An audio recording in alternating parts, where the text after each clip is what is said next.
అధికారాన్ని పోగొట్టుకున్నారు. కేవలం వాళ్ళ యొక్క పొగరుబోతుతనంతోనే వాళ్ళ గొయ్యి వాళ్ళు దవ్వుకున్నారు. పూర్తి ఈరోజు మనం చూస్తుంటే అన్ని పాస్బుక్ల మీద వాళ్ళ ఫోటోలే జగన్మోహన్ రెడ్డి.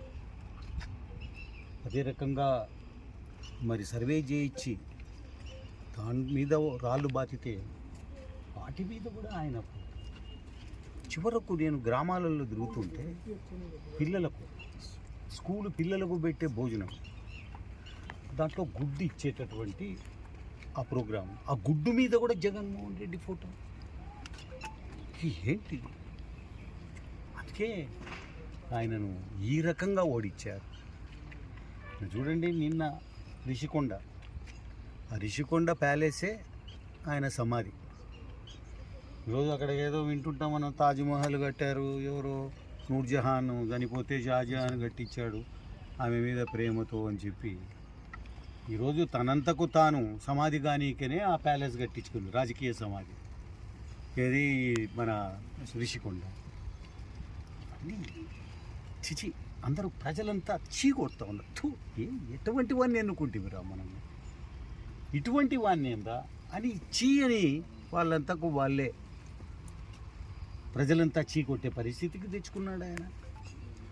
ఆయన ఏదో నేను మళ్ళీ తిరుగుతా అంటున్నాడు. నువ్వు తిరిగితే ఆ రోజు నీకు కోడి కట్టి అని ఒకటి పెట్టివి, మళ్ళీ ఏదో గురకరాయితో కొట్టించుకొని మ్యాచ్ ఫిక్సింగ్ పెట్టుకుంటుంది. ఈసారి గురకరాలు కాదు నీ మీద పడేది, చెప్పులు, బూట్లు. అదే రకంగా మరి ఏం రాళ్ళు పడతాయో తెలియదు. అంతనా దుర్మార్గము?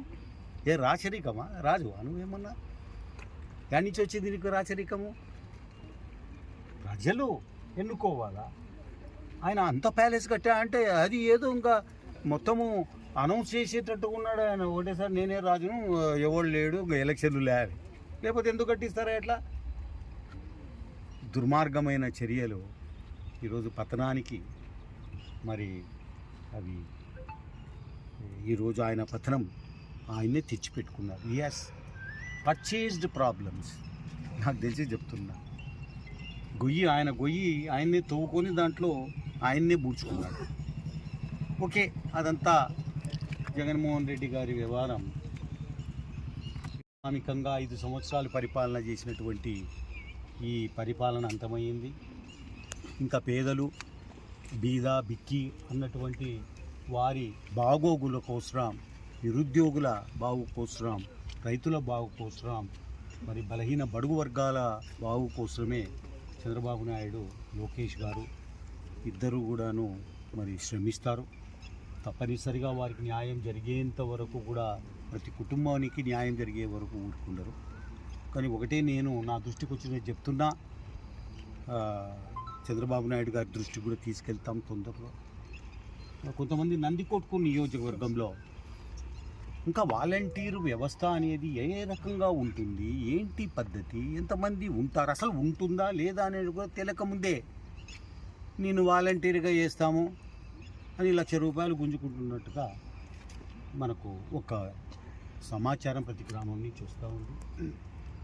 ఈ తోలు తీస్తాం ఏమనుకుంటున్నారో మీరు పేదల దగ్గర ఈ రకంగా, పేదలకు రూల్ ప్రకారంగా చంద్రబాబు నాయుడు పరిపాలనలో ఏమి నిర్దేశిస్తారో దాని ప్రకారంగా జరగాల్సిందే. కానీ మీరు ఈ వంట వాళ్ళ పోస్టులు, వంట చేస్తారు స్కూళ్ళల్లో, వాళ్ళ పోస్టులకు డబ్బు గుంజుకోవడము, లేకపోతే వాలంటీర్లు ఒకరొకరి దగ్గర ₹1,00,000 గుంజుకోవడము, లేకపోతే పోస్టులు వేపిస్తామని చెప్పి డబ్బులు గుంజుకోవడం, ఇది చేస్తే ఈ తోలు తీసి ఉప్పు కారం పట్టించి కుట్లేస్తాం. చూడండి, జాగ్రత్త.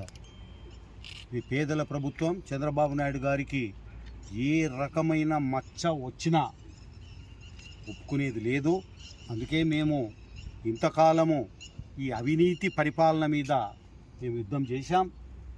మరి తెలుగుదేశం పార్టీని గెలిపించుకున్నాం, ఈ దొంగనా కొడుకులను ఓడగొట్టినాం.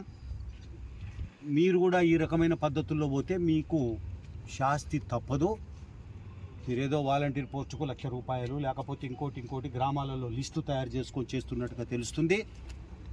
ఒప్పుకునే ప్రసక్తి లేదు. చంద్రబాబు నాయుడు గారు అసలు ఒప్పుకోరు దీనికి. అవినీతి లేనటువంటి పరిపాలన ఇవ్వాలని మేమంతా కూడా అది ఎక్కడైనా కానీ ఆంధ్రప్రదేశ్లో లేకపోతే నంద్యాల పార్లమెంటులో ఎక్కడైనా దానికోసమే కృషి చేస్తాం, శ్రమిస్తాం తప్ప ఇంకోటి కాదు. మీరు ఈ రకంగా వసూళ్లకు పాల్పడితే మాత్రం మీ తోలు తీసేది ఖాయమని చెప్పి తెలుస్తుంది.